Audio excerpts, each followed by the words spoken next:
Miércoles 11 de junio del 2020, amigos, es un gusto estar nuevamente con ustedes aquí en emisión estelar de Comercio TV con lo más destacado en esta jornada. Es un privilegio trabajar para ustedes. Aquí iniciamos.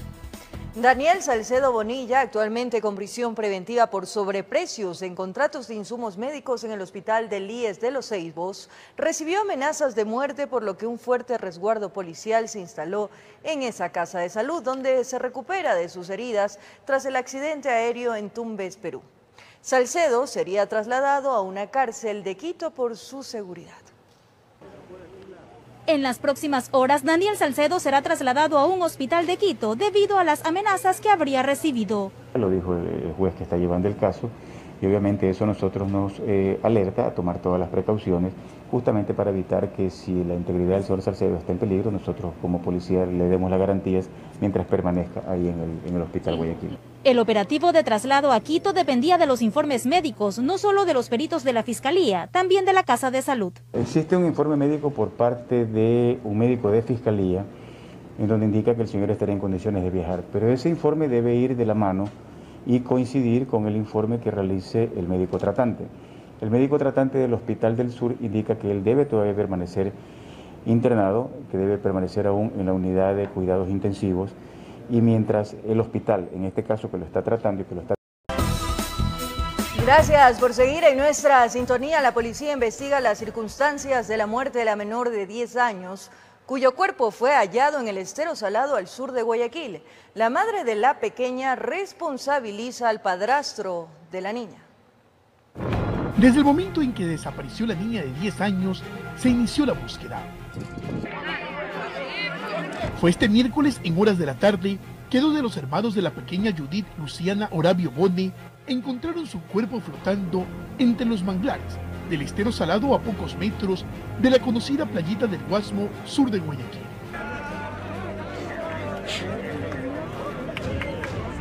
Pero su madre, consternada, responsabiliza al padrastro de la niña de estar vinculado con este caso. El único culpable aquí, el sospechoso, es el padrastro.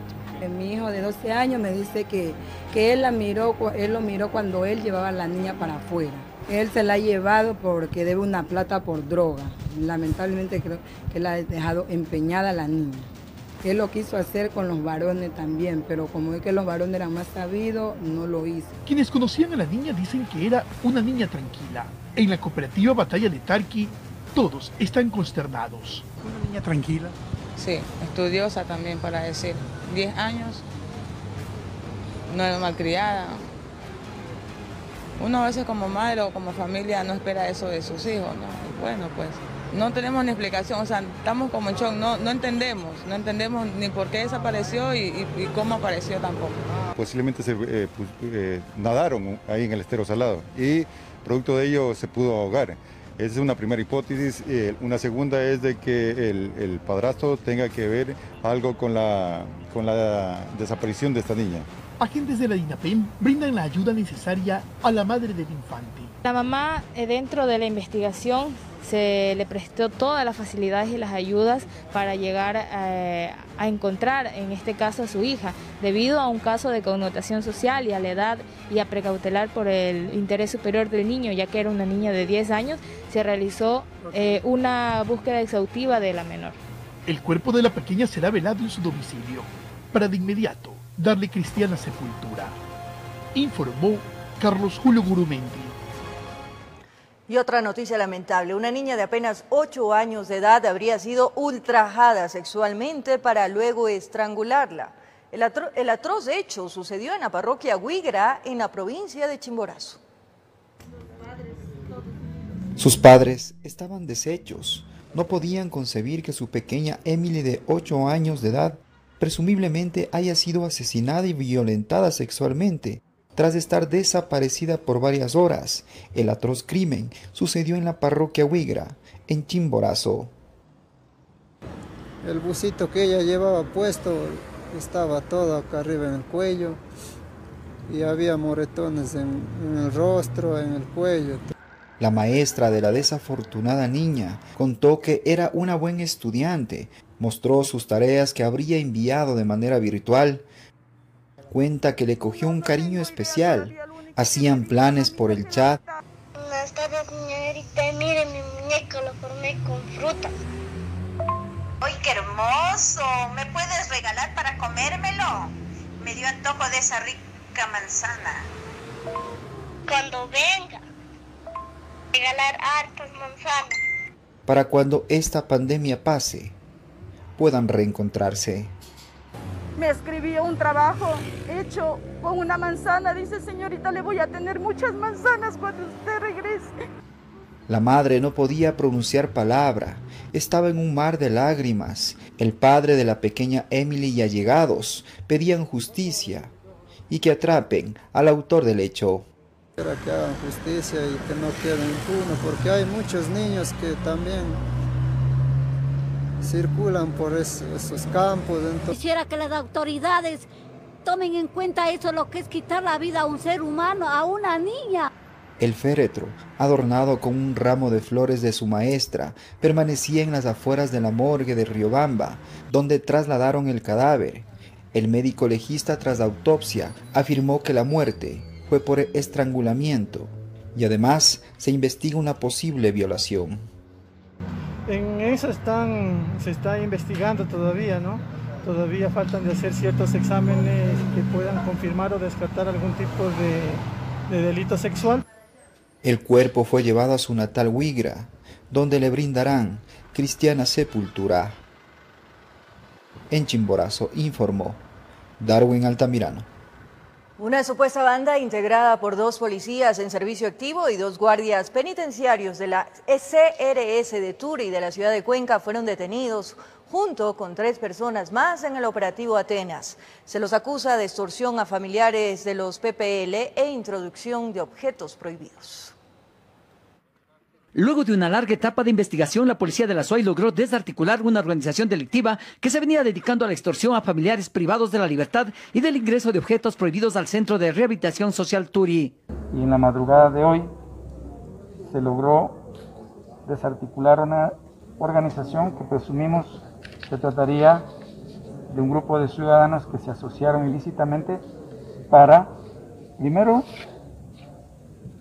ingresar objetos prohibidos al interior de las cárceles y también proporcionar información desde el interior a organizaciones delictivas que operan en diferentes lugares, tanto de la ciudad como en otras provincias.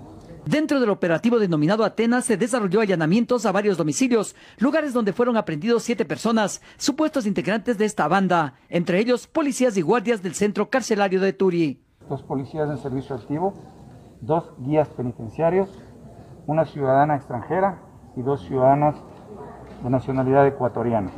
Los detenidos responden a los nombres de Rolando J.Z., sargento, Régulo C.G., cabo, policías en servicio activo, Talía L.C., Byron Y.R., agentes de seguridad penitenciaria, Adriana S.Q., ex privada de la libertad, y Blanca Cheche, vendedora de comida, quien era la que introducía todo al centro.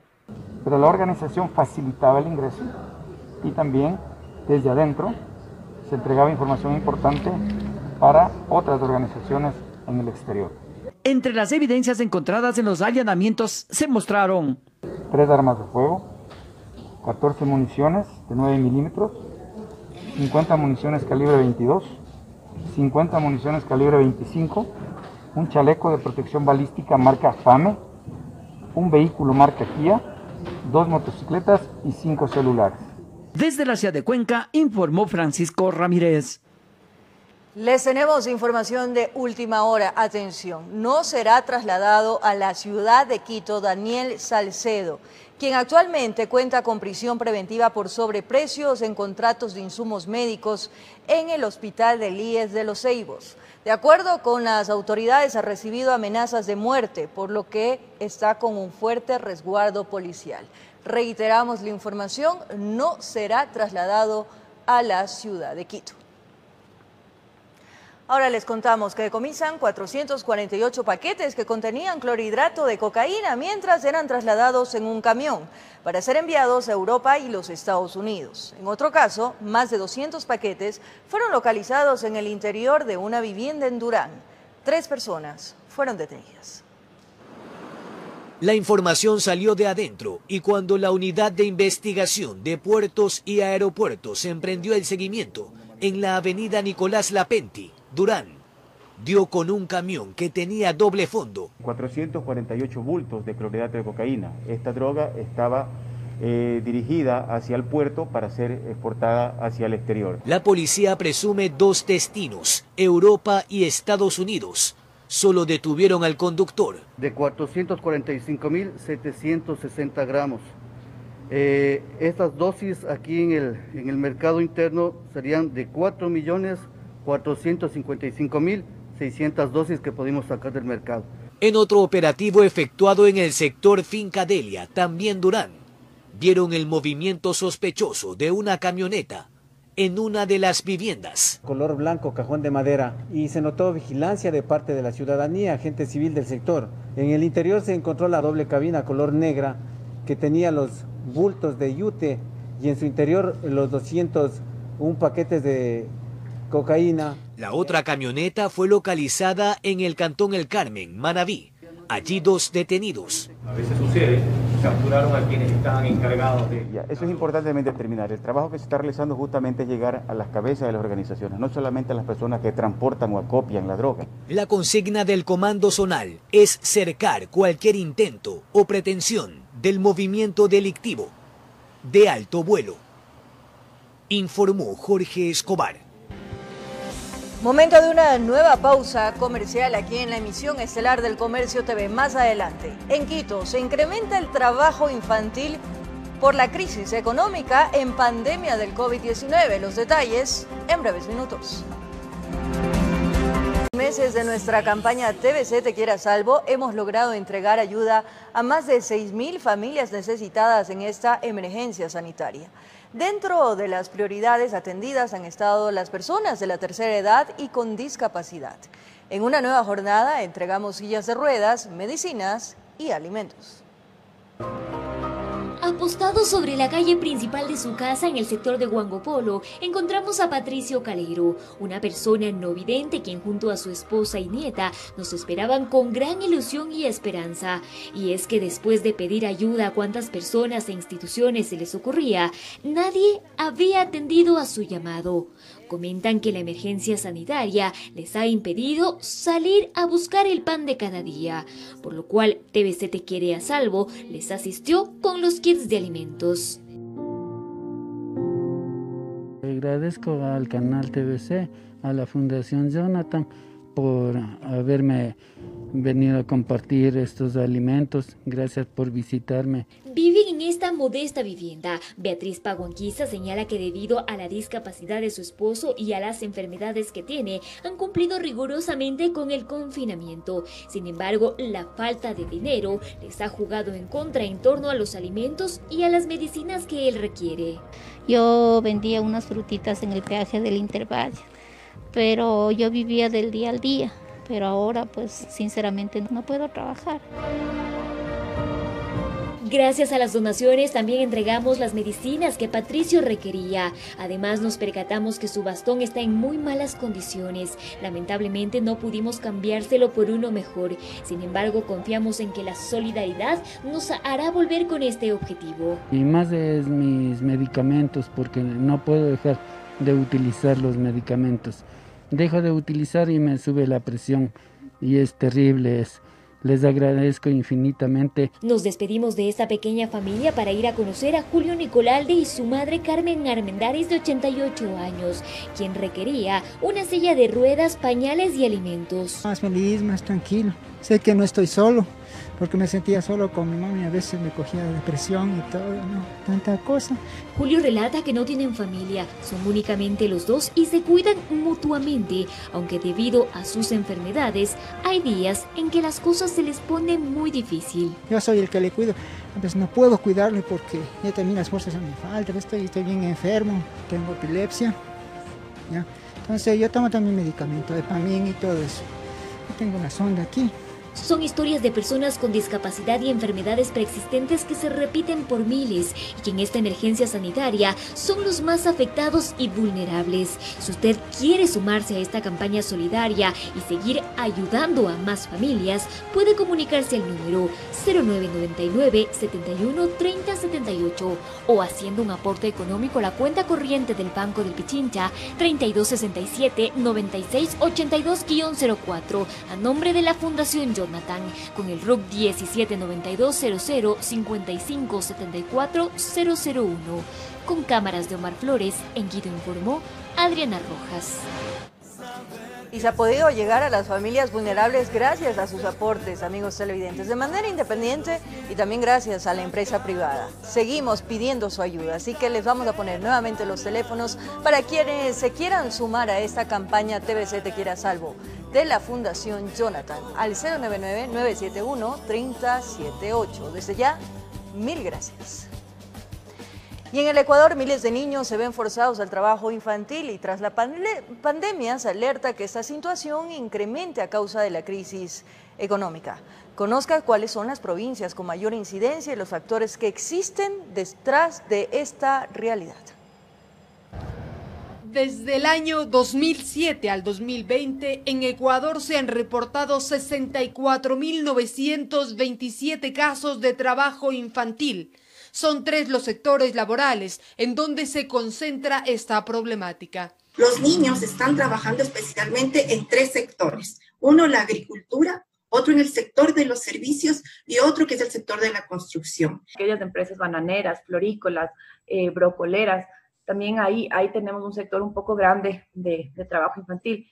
En un estudio nacional, la organización World Vision determina las provincias en donde se ubica el mayor índice de trabajo infantil. Chimborazo ocupa con el 29% de los niños trabajadores. Después tenemos a Napo y después vienen varias provincias como Cotopaxi, Morona, Santiago, que es donde más se aglutinan los niños ecuatorianos que se encuentran trabajando. La pandemia del coronavirus no ha frenado este fenómeno social. Desde que inició la pandemia hemos encontrado 40 casos de niños, niñas y adolescentes en estado de trabajo infantil. La crisis económica agrava la situación de los sectores más empobrecidos y se alerta que tras la expansión del virus, el trabajo infantil aumente. Es que las familias van a ver en el trabajo infantil un medio de sobrevivencia para este tiempo en que se han quedado sin empleo, los negocios se han cerrado. Se estima que en las calles se observe a más niños vendiendo cualquier objeto. Además, la falta de recursos tecnológicos para su educación agrava más el panorama. Hay muchos niños que hemos encontrado que dicen que les ayudan a sus familias, les ayudan a sus padres en esta situación, pero ese no es el objetivo. Los niños tienen que ir a la escuela, tienen que estudiar. No todos los niños van a tener acceso a la educación y mucho menos a esta educación virtual.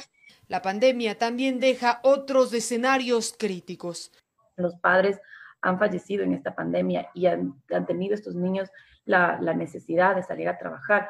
Nosotros, a través de la Junta Cantonal de Protección de Derechos de los Niños, del Ministerio de Inclusión Económica y Social, tratamos de reubicar a los niños como Estado, me refiero, en unos hogares que les permitan estudiar. En Ecuador, el trabajo para los menores de 15 años está prohibido. Sin embargo, la realidad es otra. Informó Valeria Navarro. Nueva pausa en la emisión estelar del Comercio TV. Más adelante, en lo más destacado del acontecer internacional. En Brasil, un hombre armado entró a un canal de televisión y tomó a una periodista como rehén. Imágenes impresionantes. Ya volvemos. Regresamos con información de última hora. Atención. Daniel Salcedo Bonilla, implicado en actos de corrupción, no será trasladado a la ciudad capital hasta que no se le dé el alta médica. Daniel Salcedo Bonilla actualmente se encuentra con prisión preventiva por sobreprecios en contratos de insumos médicos en el hospital del IES de Los Ceibos. Reiteramos la información. No será trasladado a la capital de la República hasta no recibir el alta médica. Es un viaje largo y mientras los médicos no garanticen que el paciente puede hacerlo con un 100% de seguridad para que su salud no sea afectada, no se va a realizar el traslado. ¿El resguardo policial continuará entonces en todo caso? Nosotros continuamos con nuestro operativo aquí, que hemos tenido desde el inicio y que ha garantizado todos los trámites de fiscalía y de judicatura, pero en este caso se suspende el traslado del señor Salcedo. ¿Se conoce otra fecha para el traslado del señor? Este es un tema que depende tan solo de su salud, de la salud en este caso de la persona que se encuentra con orden de captura, y el traslado se lo va a hacer cuando los médicos así lo estimen pertinente.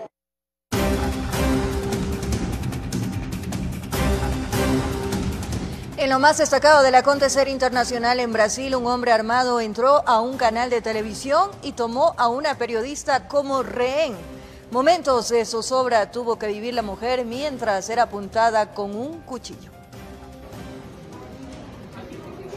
Es el momento de pánico que tuvo que vivir esta periodista de la TV Globo en Río de Janeiro, en Brasil, luego de que un hombre ingresara a los estudios con un arma blanca, una Biblia en sus manos y la tomara como rehén.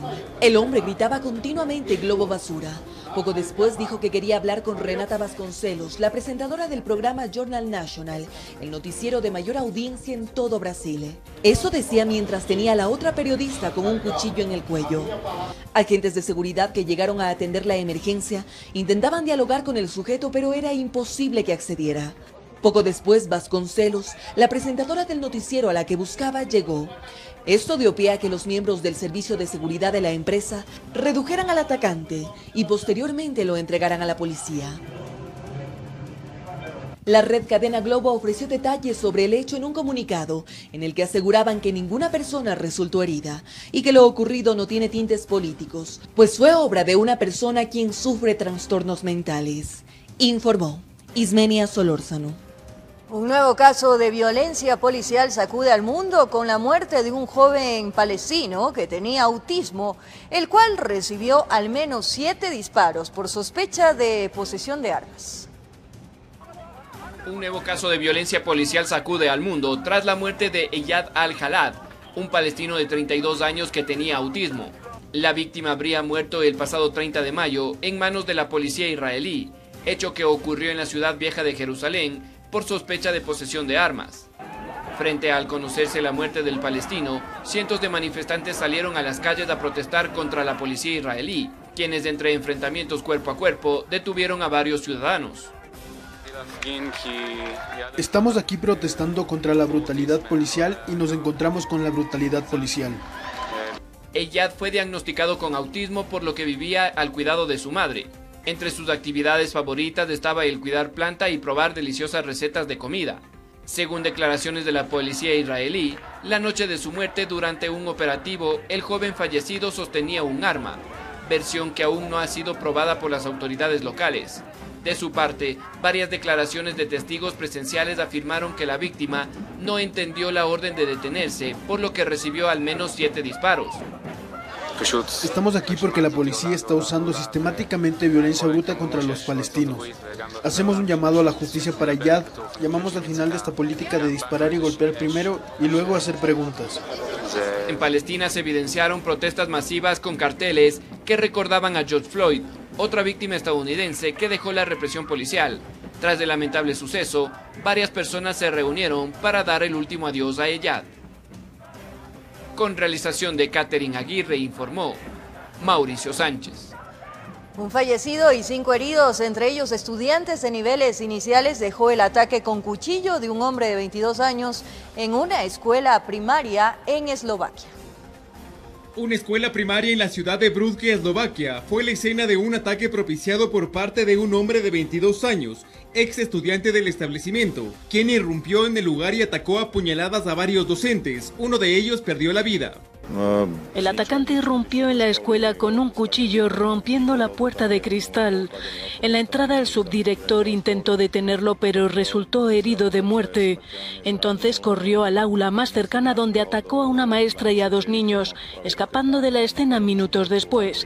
El agresor huyó al escuchar las sirenas de la policía aproximarse y fue abatido a tiros a 200 metros del establecimiento educativo. Aunque se desconocen las motivaciones que pudo haber tenido, las autoridades ordenaron el inicio de una investigación para determinar si se trataba de una persona con afectaciones mentales.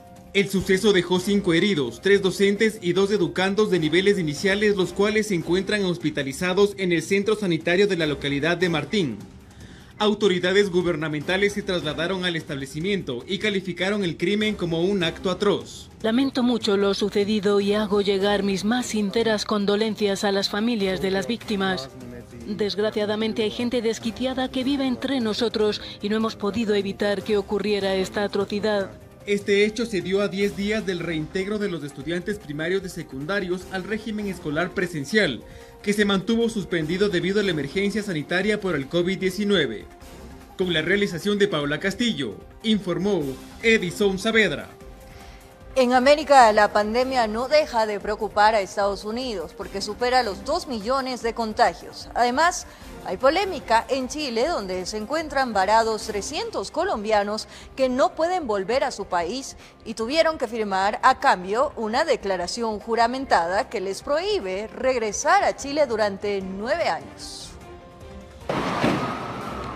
Estados Unidos vuelve a marcar su récord, superando los 2 millones de casos de COVID-19, más que ningún otro país en el mundo, mientras que los fallecidos rozan los 113.000 y según expertos, la curva no para de crecer.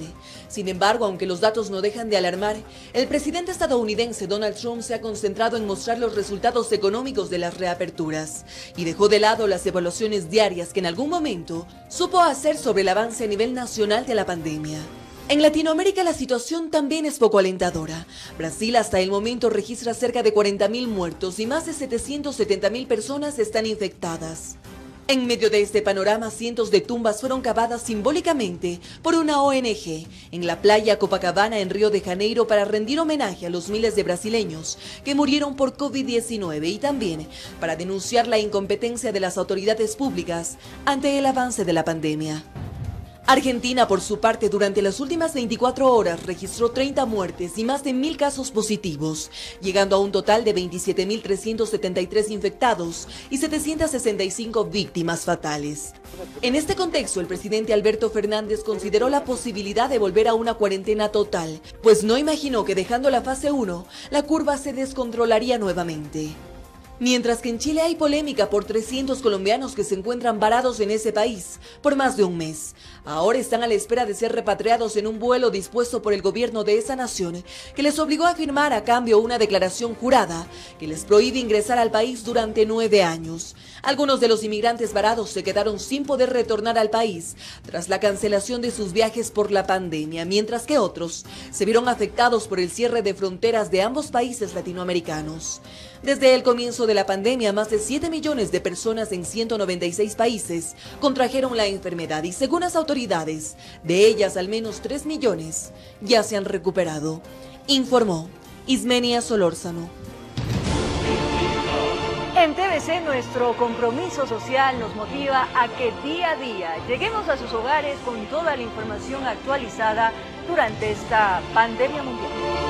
Tomamos todas las precauciones necesarias porque estamos convencidos que la vocación de cada comunicador es servir a la sociedad. Nuestra labor no descansa y con disciplina y cuidado pronto volveremos a estar juntos. Quédate en casa, cuida de ti y los tuyos.